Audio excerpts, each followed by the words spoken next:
हुई ये माटी थी, महाराणा के कदमों से ही धन्य हुई ये माटी थी। और जिन लोगों के नाम आपने ये शाम आयोजित की है, मैं कुछ पंक्तियां आपके बीच में रखना चाहते हैं। यहाँ मातृशक्ति उपस्थित है। इस छंद की भूमिका बस इतनी सी है कि जब शहीद आजम भगत सिंह का जन्म हुआ होगा तो उनकी माँ ने उन्हें क्या कहा होगा। एक भारत की माँ अपने बेटे को क्या कह सकती है। भारत के संस्कारों पर गर्व की अनुभूति हो तो मुझे बताइएगा। आप सभी भगत सिंह की वंश परंपरा से आप सभी सुविज्ञ लोग हैं, आप सभी जानते हैं। मैं पंक्तियां समर्पित करती हूँ। क्या कहा होगा भगत सिंह की माँ ने उन्हें। सुन। भारत की धरती पे तकदीर का उदय, घर का चिराग आया सबका दुलारा है। भारत की धरती पे तकदीर का उदय, घर का चिराग आया सबका दुलारा है। देशभक्ति भावना में होना सराबोर सदा, लाल मेरे तू ही यहाँ सबका सहारा है। हुए धन्य भाग तेरे भारत पे लिया जन्म, सारे ही जहां से प्यारा वतन हमारा है। और तालियां उठाइएगा कि हुए धन्य भाग तेरे भारत पे लिया जन्म, सारे ही जहां से प्यारा वतन हमारा है। पीछे रखना ना पग मृत्यु जो समक्ष ठने, वंश गुरु गोविंद का मौत से न हारा है। पीछे रखना ना पग मृत्यु जो समक्ष ठने, वंश गुरु गोविंद का मौत से न हारा है। वंश गुरु गोविंद का मौत से न हारा है। और कुछ पंक्तियां आपके बीच में रखना चाहती हूँ। आज शहीद आजम भगत सिंह, राजगुरु और सुखदेव की पुण्यतिथि है, लेकिन आज उसकी जन्मतिथि है जिसने केवल 17 वर्ष की उम्र में फांसी का फंदा चूम लिया। मैं बात कर रही हूँ इस देश के सबसे कम उम्र के शहीद हेमू कालाणी की। मैं कुछ पंक्तियां आपके बीच में रखना चाहती हूँ। जिस 17 वर्ष की उम्र में लोगों को ये तक पता नहीं होता कि मैं जीवन में करना क्या है, उस उम्र में उसने क्या किया। मैं पंक्तियां समर्पित करती हूँ आपके बीच में। जब हेमू कालाणी को अंग्रेजों ने पकड़ लिया और लाखों यातनाएं देने के बाद भी उन्होंने अपने साथियों का पता नहीं बताया और उन्हें फांसी की सजा सुनाई गई, तब अंग्रेजों ने उनसे पूछा कि आपकी अंतिम इच्छा क्या है। तो उन्होंने कहा कि मैं अगले जितने भी जन्म होंगे उन सभी जन्मों में इस भारत की धरती पर जन्म लेना चाहता हूँ। भारत के इन संस्कारों को प्रणाम कीजिए और बताना चाहती हूँ कि सार्थक जीवन किसे कहते हैं। सुनिएगा। जीवन सुख दुख का सिक्का है, दुख में मत फरियाद करो। जीवन सुख दुख का सिक्का है, दुख में मत फरियाद करो। व्यसन युक्त हो करके अपना जीवन मत बर्बाद करो। व्यसन युक्त हो करके अपना जीवन मत बर्बाद करो। सार्थक जीवन कहते किसको, यदि जानना चाहो तो इतिहासों के पृष्ठ पलट है मुंह कालाणी याद करो। इतिहासों के पृष्ठ पलट है मुंह कालाणी याद करो। है मुंह कालाणी याद करो। है मुंह कालाणी याद करो। और कुछ पंक्तियां आपके बीच में रखना चाहती हूँ। जो लोग शहीद होते हैं उनकी शहादत के पीछे इस देश में बहुत खुशहाली है, सभी लोग बहुत खुश हैं। उस खुशी के पीछे किनका त्याग छुपा हुआ है। पंक्तियां समर्पित करती हूँ, सुनिएगा। सदा मां भारती की आरती धड़कन से गाई है। सदा मां भारती की आरती धड़कन से गाई है। अमर बलिदानों की गाथाएं भू से नभ तक छाई है। अमर बलिदानों की गाथाएं भू से नभ तक छाई है। कई माताओं के आंचल यहाँ भीगे हैं अश्रु से। कई माताओं के आंचल यहाँ भीगे हैं अश्रु से। तभी जाकर कहीं भारत की मिट्टी मुस्कुराई है। तभी जाकर कहीं भारत की मिट्टी मुस्कुराई है। ये मिट्टी मुस्कुराई है। बहुत अच्छा। और एक गीत पढ़ने का मन है। अगर आप लोग चाहते हैं तो एक बार मुझे तालियों से सूचित कीजिए। उस गीत की भूमिका में 4 पंक्तियां पढ़ना चाहती हूँ। मेरा क्या अरमान है, मेरी क्या इच्छा है।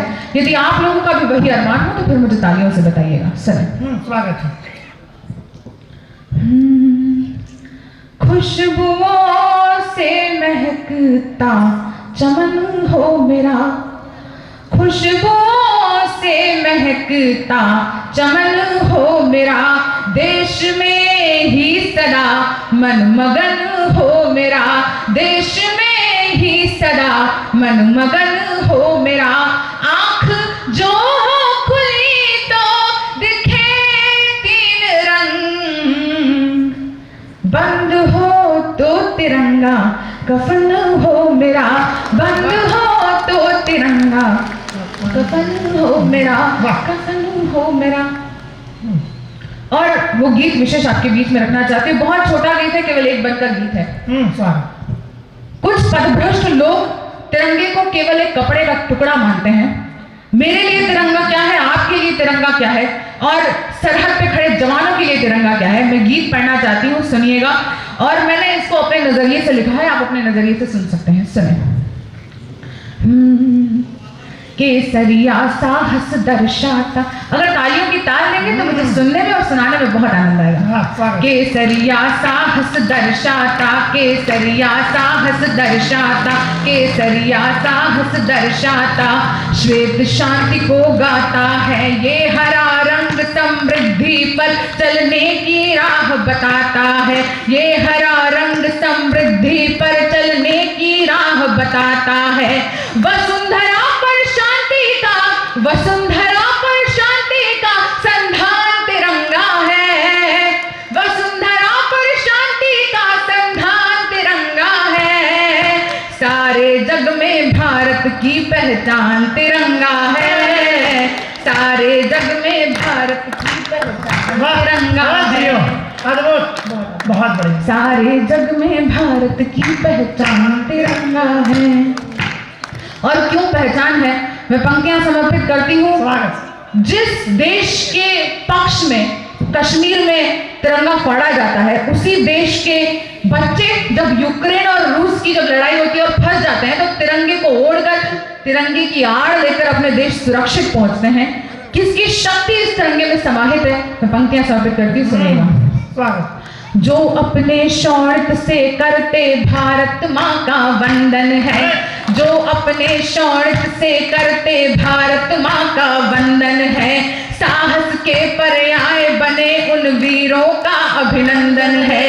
रणभेरी में जिनके भुजदंडों में जगी भवानी है, उनसे ही तो लिखी गई भारत की विजय कहानी है। जिनकी छाती से टकरा कितने ही चकनाचूर हुए, भारत के सम आत्मसमर्पण करने को मजबूर हुए, भारत के सम आत्मसमर्पण करने को मजबूर हुए। भारत के उन शेरों का, भारत के उन शेरों का यशगान तिरंगा है, भारत के उन शेरों का यशगान तिरंगा है। सारे जग में भारत की पहचान तिरंगा है, सारे जग में भारत की पहचान। वाह वाह, अद्भुत। कुछ छंद और पढ़ना चाहती हूँ।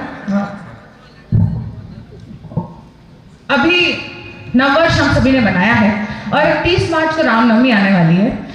मैं वो पढ़ना चाहती हूँ जो मेरे लिखा हुआ, जो मुझे सबसे प्रिय है। मैं अपने इष्ट प्रभु श्री राम पर कुछ छंदों की श्रृंखला पढ़ना चाहती हूँ, आप लोगों का आशीर्वाद चाहती हूँ। सुनिए, केवल 3 छंद है और वो पढ़कर मैं अपना स्थान ले लूंगी। सुनिए। स्वागत है। इस देश में कुछ पदभ्रष्ट लोगों ने राम के होने के प्रमाण मांगे। रामायण पर प्रश्नवाचक चिन्ह लगाया, रामचरितमानस पर प्रश्नवाचक चिन्ह लगाया, राम सेतु पर प्रश्नवाचक चिन्ह लगाया। मैं बताना चाहती हूँ कि राम का प्रमाण क्या है, सुनिएगा। क्षितिजल पावक गगन में बसे हैं राम, भारत का कण कण राम पहचान है। क्षितिजल पावक गगन में बसे हैं राम, भारत का कण कण राम पहचान है। सरयू की पावन सी धार में हुए हैं लीन, जन जन के हृदय में विराजमान है। उनका ही नाम जप जप सारा जीवन है, उनसे ही जन्म और उनसे बयान है। कोई भी प्रमाण है जरूरी नहीं राम को, तो राम का प्रमाण यहाँ सारा हिंदुस्तान है। कोई जरूरी नहीं राम को, तो राम का प्रमाण यहाँ सारा हिंदुस्तान है, राम का प्रमाण यहाँ सारा हिंदुस्तान है। और बहुत से लोग अपने धन पर, अपने वैभव पर, अपने ज्ञान पर गुमान करते हैं। सबसे बड़ी सरकार कौन है, पंक्तियां समर्पित करती, सुनिएगा।